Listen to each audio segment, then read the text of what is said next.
ایک ایسی وادی جو جنوں، پریوں، بھوتوں، دیو اور عجیب الخلقت مخلوق کے متعلق جانی جاتی ہے۔ ایسا پہاڑ جہاں ہمیشہ اندھیرا رہتا ہے، چاند سورج کی روشنی کبھی نہیں پہنچتی، وہ وادی جہاں آج تک کوئی نہیں پہنچ سکا۔ کیا یہ وادی جنوں کا دیس ہے یا کسی اور دنیا میں جانے کا کوئی پراسرار راستہ؟ تفصیل میں جانے سے پہلے میں ہوں فضل ملک آفیشل 92 سے۔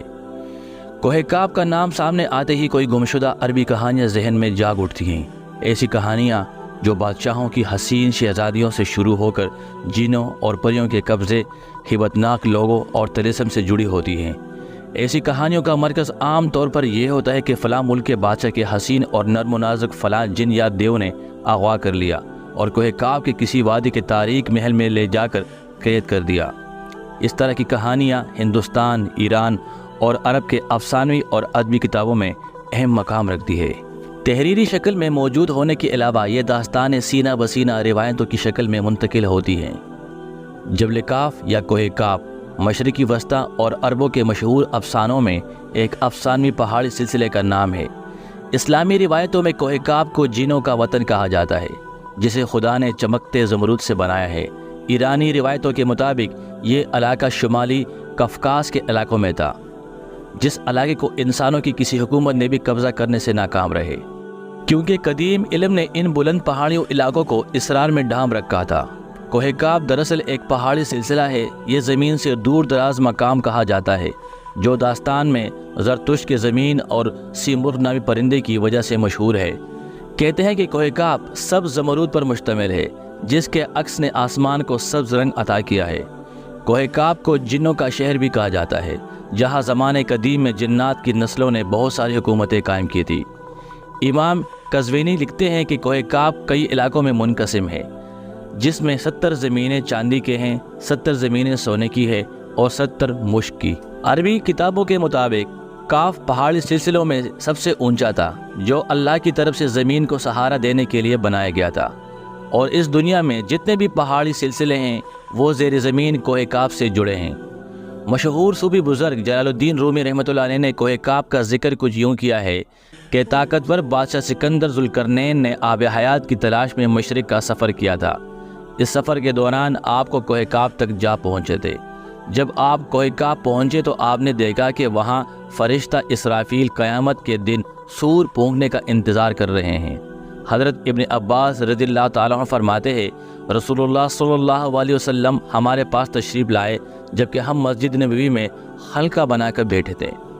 آپ صلی اللہ علیہ وسلم نے پوچھا، آپ لوگ کیا کر رہے ہیں؟ ہم نے کہا، یا رسول اللہ، ہم اس بات پر غور کر رہے ہیں کہ سورج طلوع کیسے ہوتا ہے اور غروب کیسے ہوتا ہے۔ فرمایا، اچھا کر رہے ہو، لیکن کبھی خالق کے بارے میں فکر نہیں کرنا۔ تم اس سے تعجب کرو کہ کوہ کاف کے آگے 7 سمندر ہے، ہر سمندر 50 سال سفر کرنے کے برابر طویل ہے، اور اس کے آگے 7 زمینیں بھی ہیں، جس کا نور ان کے بانسیوں کے لیے چمکتا ہے۔ اس کوہ کاف کے آگے 70,000 مخلوقات ہیں جو اڑتی ہیں، ان کو پرندوں کی شکل میں پیدا کیا ہے۔ یہ مخلوق اور ان کے بچے پیدا ہوئے ہیں، ہوا میں اڑنے لگتے ہیں۔ یہ اپنی تسبیح کی ادائیگی میں ذرا برابر وقفہ نہیں کرتے۔ ان کا کھانا بھی ہوا ہے، ان کا پینا بھی ہوا ہے، ان کا لباس بھی ہوا ہے۔ وہ یہ نہیں جانتے کہ اللہ نے حضرت آدم علیہ السلام کو پیدا کیا ہے، اور نہ ہی ابلیس کو جانتے ہیں۔ اللہ نے کوہ کاف کو دنیا کے گرد تخلیق کیا ہے۔ یہ تمام دنیا اس پہاڑ کے درمیان ایسے موجود ہے جیسے ایک انگلی میں انگوٹھی۔ کوئی انسان وہاں پہنچ نہیں سکتا، کیونکہ وہاں پہنچنے تک 4 مہینے اندھیرے سے گزرنا پڑے گا۔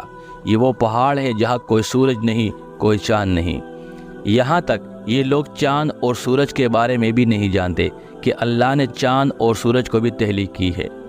جو روشنی ان تک پہنچتی ہے وہ کاف پہاڑ کی روشنی ہے، اور وہاں موجود لوگ جڑی بوٹیاں کھاتے ہیں اور ان کے بدن پر کوئی کپڑا نہیں ہوتا۔ صحابہ نے پوچھا، یا رسول اللہ صلی اللہ علیہ وسلم، کیا وہ لوگ فرشتے ہیں؟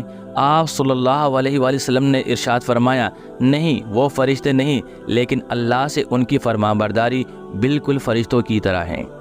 پھر آپ صلی اللہ علیہ وسلم نے فرمایا کہ معراج کی رات ان کی ملاقات کوہ کاف کے لوگوں سے ہوئی تھی، اور وہاں کے لوگوں نے آپ صلی اللہ علیہ وسلم کی دعوت کو قبول کیا اور وہ مسلمان ہو گئے۔ صوفیاء کرام کے نزدیک دراصل کوہ کاف اس زمین میں موجود کوئی پہاڑ نہیں، بلکہ کوہ کاف سے مراد عالمی مثال میں واقع وہ پہاڑی سلسلہ ہے جو بذریعہ کشف اولیاء کرام کے مشاہدے میں آتے ہیں، جیسے کہ خواجہ فرید الدین عطار جیسے صوفیاء نے اس تصور کا مشاہدہ کیا ہے۔ طریقت میں کوہ کاف کو شعور کا ایک دائرہ اور مرید کا حد سمجھا جاتا ہے، جسے پا کر بندہ فنی فی اللہ کے درجے تک پہنچ جاتا ہے۔ بہت سارے لوگوں کا ماننا ہے کہ لفظ کاف کسی چیز کے مرکز کو ظاہر کرتا ہے، اور یہ لفظ اتنا مقدس ہے کہ قرآن پاک میں پوری ایک سورہ کا نام سورہ کاف ہے، جو اس کو کوہ کاف کی طرح اشارہ کرتا ہے۔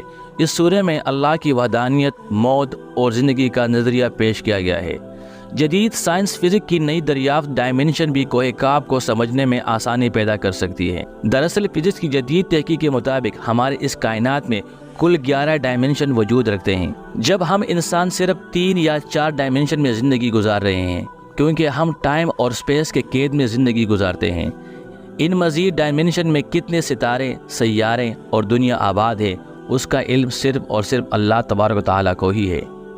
محققین کے مطابق ارواح کی دنیا، عالم برزخ اور جنت اور جہنم انہی ڈائمنشن میں موجود ہیں، جن میں انسان موت کے بعد داخل ہوتا ہے۔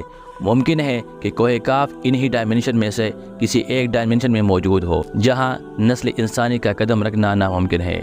ویور، میں امید رکھتا ہوں کوہ کاف کے بارے میں یہ انفارمیٹو ویڈیو آپ کو پسند آئے گی۔ کل دوبارہ ملتے ہیں، جب تک کے لیے اللہ نگہبان۔